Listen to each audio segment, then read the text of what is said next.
Hello friends, कैसे हैं आप सब। स्वागत है आपका अपने ही चैनल वीडू स्टडी में। मैं हूं आपका दोस्त आशुतोष, आई एम इंदौर से और हम सीख रहे हैं मार्केटिंग को बड़े ही सिंपल और मज़ेदार वे में। फ्रेंड्स, हम थर्ड चैप्टर में चल रहे हैं। सबसे पहले हमने मार्केटिंग के कॉन्सेप्ट्स को समझा, अपने बेस को, फाउंडेशन को बिल्ड किया। उसके बाद हमने 3 वीडियोस में मार्केटिंग एनवायरनमेंट को समझा और अब हमारे थर्ड सेक्शन में हम सीख रहे हैं कंज्यूमर बिहेवियर और बायर प्रोसेस को। ऑलरेडी हम समझ चुके थे कि कंज्यूमर मार्केट क्या होती है, कंज्यूमर बिहेवियर क्या होता है। लास्ट वाली सेशन में हमने 4 केसेस जाने, बायर के अलग अलग किस बेसिस में उसका डिसीजन बना सकते हैं। अब उसने डिसीजन तो बना लिया, 4 पैरामीटर्स हमने समझ लिए। अब कुछ एक प्रोसेस होता होगा ना खरीदारी का, वही जो है जो बायर डिसीजन प्रोसेस है कि खरीदारी के टाइम पे उसका डिसीजन किन स्टेजेस से जा रहा है, वो समझना हमारा आज की वीडियो का ऑब्जेक्टिव है। इसको हम आज डिटेल में समझेंगे। तो देखिए, बायर डिसीजन प्रोसेस एक 5 स्टेज प्रोसेस है। सबसे पहला जो इसमें स्टेप होता है वो होता है रिकॉग्निशन ऑफ नीड। नाम से समझ में आ रहा है कि कोई नीड होगी, कोई जरूरत होगी, उसको आदमी रिकॉग्नाइज करेगा, तभी तो खरीदारी की जरूरत पड़ेगी ना। वो होता है स्टेप 1।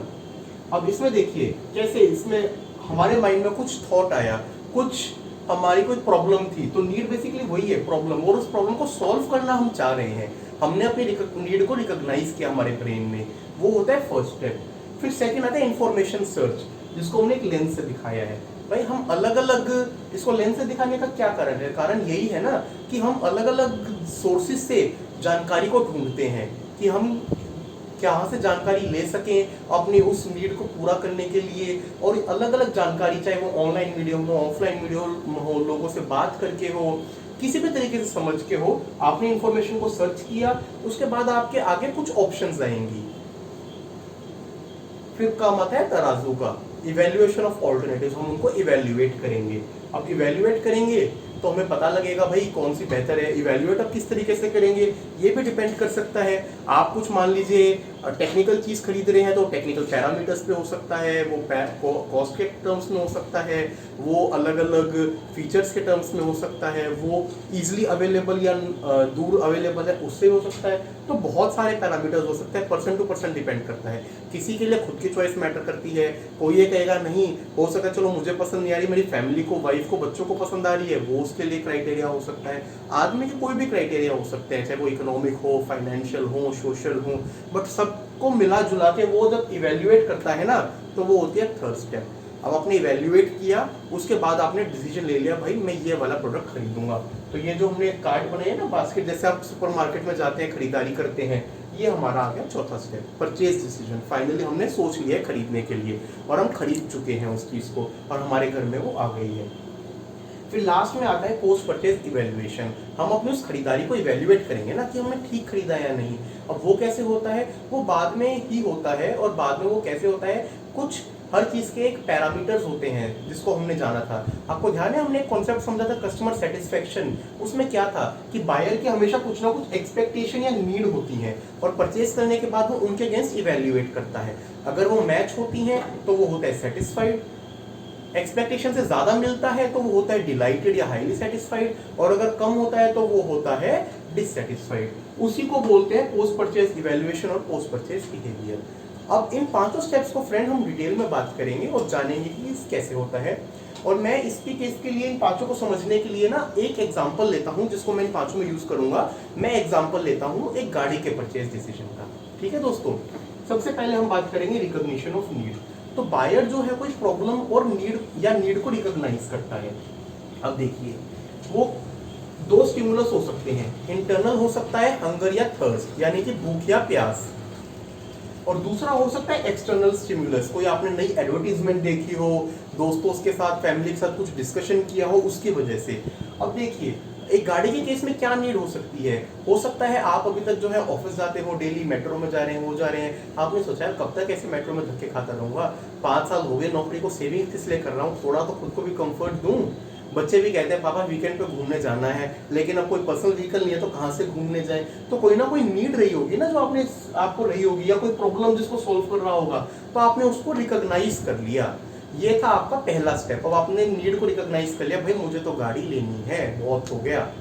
अब हम जाएंगे सेकंड स्टेप पे, वो है इंफॉर्मेशन सर्च। हम जो है इस स्टेज में वो मोर इन्फॉर्मेशन सर्च करेंगे उस गाड़ियों को लेके, अलग अलग गाड़ियों को लेके। अब वो किस सोर्सेज से कर सकते हैं? सबसे पहला तो देखो, हर किसी के लिए सबसे आसान पर्सनल सोर्सेज।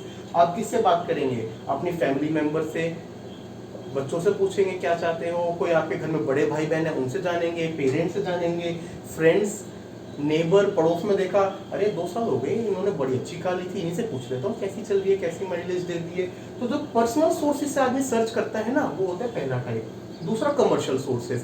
कमर्शियल सोर्सेज का तो मतलब वही, टीवी में ऐड आती है, आप न्यूज़पेपर सुबह नाश्ते के साथ न्यूज़पेपर खोल के बैठते हैं, गाड़ी सोचने का आप सोचते हैं मैंने क्या डिसीजन बनाया, अब तो रोज अखबार में 3-3 गाड़ियों की ऐड आने लगी, टीवी में भी गाड़ी की ऐड आ रही है। तो ये क्या है? ये कमर्शियल सोर्सेज हैं। या सेल्स पीपल, कोई सेल्समैन है, वो आप उधर रास्ते से निकलते हैं, आपको या कोई सेल्स कॉल आ जाती है, कुछ भी इस तरीके का कमर्शियल सोर्स। तीसरा पब्लिक सोर्स, मास मीडिया है, social media, even social media pages पे जो है आपको उसी के बारे में आप जानकारी ले सकते हैं। और चौथा होता है experiential sources, examining and using product. इसका मतलब क्या होता है? भाई आपने सोचा कि ठीक है गाड़ी लेनी है, अब से 5 दिन ऑफिस में काम होगा, वीकेंड पे जाके अब यही है, अलग अलग शोरूम पे जाऊंगा, गाड़ी पसंद करके टेस्ट ड्राइव करूंगा, और मैं तो उस तरीके से करूंगा।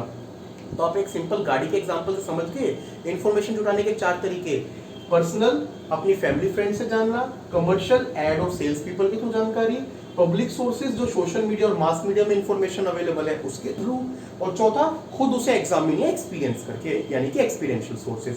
अब आपने ये सब कुछ कर लिया, पिछले 2 महीने से आपने इतना ज्यादा कर लिया है कि आप जो है ना अब गाड़ी के इतने मास्टर हो गए, आपको एक एक गाड़ी के फीचर तक याद हो गए। अब हम आ गए तीसरे स्टेज पे, इवैल्यूएशन ऑफ ऑल्टरनेटिव्स।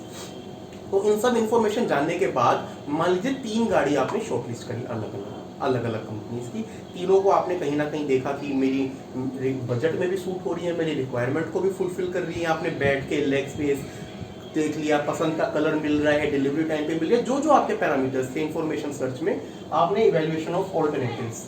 अब उन 3 में आपको इन सब पैरामीटर्स को कंबाइन करके और इनको इवैल्यूएट करना है। तो इनमें सब आपको किसी एक को चूज करना है। अब टाइप ऑफ प्रोडक्ट पे डिपेंड करेगा, जैसे मैंने बताया गाड़ी के केस में प्रोसेस कुछ और हो सकता है, घर के केस में कुछ और हो सकता है, बिल्ड किसी कपड़े के केस में कुछ और हो सकता है, वेरी करता है। हम क्योंकि गाड़ी का एग्जांपल समझ रहे हैं, तो उस केस में क्या पैरामीटर्स हो सकते हैं? कॉस्ट हो सकता है, ब्रांड हो सकता है, उसमें माइलेज डेफिनेटली हो सकता है, उसमें मेक एंड लुक हो सकता है, उसमें रिकमेंडेशंस हो सकती हैं। ये सब कुछ करने के बाद आपने जो है उन 3 में से कोई एक ऑल्टरनेटिव डिसाइड कर लिया।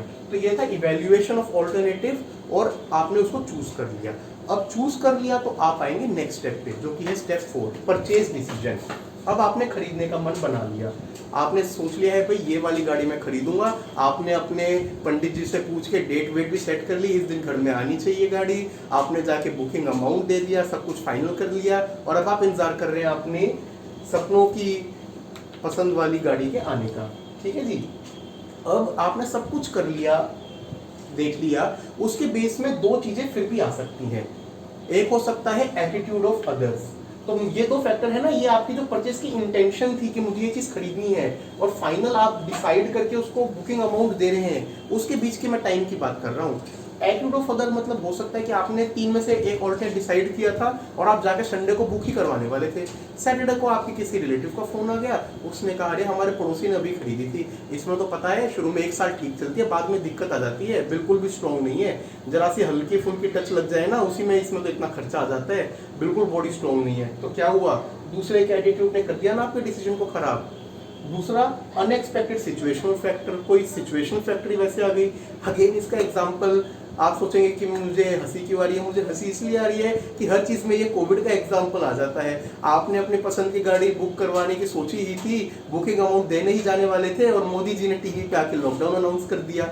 है ना अनएक्सपेक्टेड सिचुएशनल फैक्टर, आपका डिसीजन धरा का धरा रह गया। बहुत पर्सनली भी ये चीज़ बहुत लोगों ने हमें से एक्सपीरियंस की होगी। आया आपको समझ? चौथा स्टेप।